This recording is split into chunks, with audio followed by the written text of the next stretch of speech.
ಕೃಷ್ಣ ಅಂತ BJP S C Morcha ರಾಜ್ಯ ಕಾರ್ಯದರ್ಶಿ.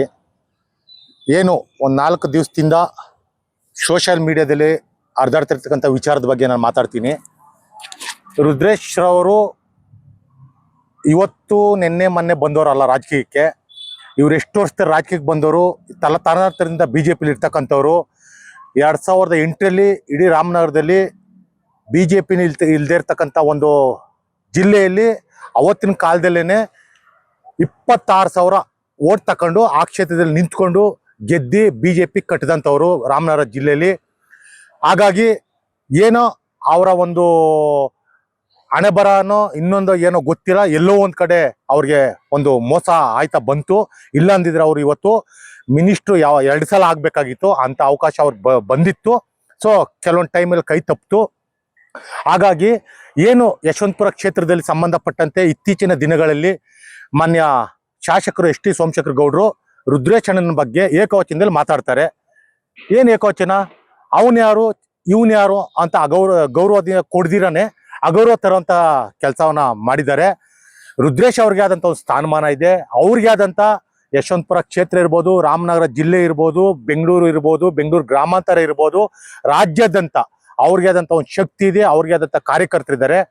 ನೀವು ಸುಖ ಸುಮ್ಮನೆ ಅವ್ರನ್ನ ಎತ್ಕಟ್ಟಿ ಇವ್ರನ್ನ ಎತ್ಕಟ್ಟಿ ತೇಜಾವಧಿ ಮಾಡೋದು ಇದು ನಿಮಗೆ ಸ್ಥಾನಮಾನ ಅಲ್ಲ. ನೀವೊಬ್ಬರು ಮಂತ್ರಿ ಆಗಿದ್ದೀರಿ. ನಮ್ಮ ಬಿ ಜೆ ಪಿ ನಿಮ್ಗೆ ಯಾವುದೇ ರೀತಿಯಲ್ಲಿ ಏನೂ ಮೋಸ ಮಾಡಿರಲಿಲ್ಲ.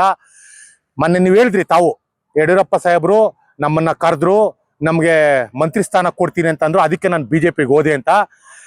ನೀವು ಕರೆದ್ರು ಓದೆ ಅನ್ನೋದು ಮುಖ್ಯ ಅಲ್ಲ ಸ್ವಾಮಿ. ನೀವು 2 ಬಾರಿ ಶಾಸಕರಾಗಿದ್ರಿ. ಯಾರೋ ಕರೆದ್ರು ಯಾರೋ ಹೋದ್ರು ಅನ್ನೋದಕ್ಕಿಂತ ಮುಖ್ಯವಾಗಿ ನಾವು ಸಂತೋಷ ಪಟ್ಟಿವಿ. ನಮ್ಮ ಕ್ಷೇತ್ರದಲ್ಲಿ ನಿಮ್ಗೆ ಅಭಿವೃದ್ಧಿ ಆಯಿತು. ನಮ್ಮ ಯಶವಂತಪುರ ಕ್ಷೇತ್ರ ನೀವು ಅಭಿವೃದ್ಧಿ ಪಡಿಸಿದ್ರಿ. ನಮ್ಮ ಮೈಸೂರು ಜಿಲ್ಲೆ ಉಸ್ತುವಾರಿನೂ ಸಹ ಆದ್ರಿ. ಸಂತೋಷ, ಹೆಮ್ಮೆ ಪಡ್ತೀವಿ. ನೀವು ಬಂದಿದ್ರಿಂದ ಎಲ್ಲರಿಗೂ ಒಳ್ಳೇದು ಆಯಿತು ಅಂತಲೂ ನಾವು ಬಯಸ್ತೀವಿ. ಅವತ್ತು ಕೂಡ ನೀವು ರುದ್ರೇಶ್ ಅಣ್ಣನ ಹತ್ರ ನೀವು ತುಂಬ ಚೆನ್ನಾಗೇ ಇದ್ರಿ. ರುದ್ರೇಶ್ ಅಣ್ಣರ ಹತ್ರ ಒಡನಾಟದಲ್ಲಿ ಕೂಡ ನೀವು ಇದ್ರಿ. ನಾವು ನೋಡಿದ್ದೀವಿ, ಕಾರ್ಯಕರ್ತರು 1000 ಜನ ಆ ಫಂಕ್ಷನ್ಗೆಲ್ಲ ಬಂದಿದ್ರಿ ಕಡ್ಲೆಕಾಯಿ ಪಾರ್ಕ್ ಹತ್ರ. ಅವತ್ತು ಆ ಥರ ವಿಶ್ವಾಸದಲ್ಲಿ ಇದ್ದವರು 2028 ಚುನಾವಣೆ ದೃಷ್ಟಿಲಿ ಏನು ಇಟ್ಕೊಂಡಿದ್ರೋ ನಿಮ್ಮ ಮನಸ್ಸಲ್ಲಿ ಗೊತ್ತಿಲ್ಲ. ಅದು ಟಿಕೆಟು ನಿಮಗೆ ಸಿಗುತ್ತೋ, ರುದ್ರೇಶ್ ಅವ್ರಿಗೆ ಟಿಕೆಟ್ ಸಿಗುತ್ತೋ, ಹೈಕಮಾಂಡ್ ಯಾರು ನಿರ್ಧಾರ ಮಾಡ್ತಾರೋ ಅದು ಬೇರೆ ವಿಚಾರ. ಅವತ್ತು ನಿಮ್ಮ ಹಣೆ ಬರ ಇದ್ರೆ ನೀವೇ ಗೆಲ್ತೀರಾ, ನೀವೇ ಶಾಸಕರಾಗ್ತೀರಾ. ಇಲ್ಲ ಇವ್ರ ಹಣೆ ಬರ ಇದ್ರೆ ಇವರೇ ಗೆಲ್ತೀರಾ, ಇವರೇ ಶಾಸಕರಾಗ್ತಾರೆ. ಹಾಗಾಗಿ ದಯಮಾಡಿ ನಾವು ಹೇಳೋದಿಷ್ಟೇನೆ, ಕಾರ್ಯಕರ್ತರು ಒಬ್ರಿಗೆ ಗೌರವಯುತವಾಗಿ ಕೊಟ್ಟು ಸೋಷಿಯಲ್ ಮೀಡಿಯಾದಲ್ಲಿ ಮಾತಾಡಬೇಕು. ಏಕವಚನದಲ್ಲಿ ಮಾತಾಡೋದು ಎಷ್ಟು ಮಟ್ಟಿಗೆ ಸರಿ. ಹಾಗಾಗಿ ಇದನ್ನ ಇಲ್ಲಿಗೆ ನಿಲ್ಲಿಸಿ ಅಂತ ಅಂದ್ಬಿಟ್ಟು ನಾವು ಕೇಳೋಕ್ಕೆ ಇಷ್ಟಪಡ್ತೀವಿ. ಇಲ್ಲ ಅಂದರೆ ನಾವು ಕೂಡ 1000 ಜನ ರಾಜ್ಯಾದ್ಯಂತ ಉಗ್ರವಾದ ಪ್ರತಿಭಟನೆ ಮಾಡ್ತೀವಿ ಅಂತ ಅಂದ್ಬಿಟ್ಟು ಈ ಸಂದರ್ಭದಲ್ಲಿ ಹೇಳೋಕ್ಕೆ ನಾನು ಬಯಸ್ತೀನಿ.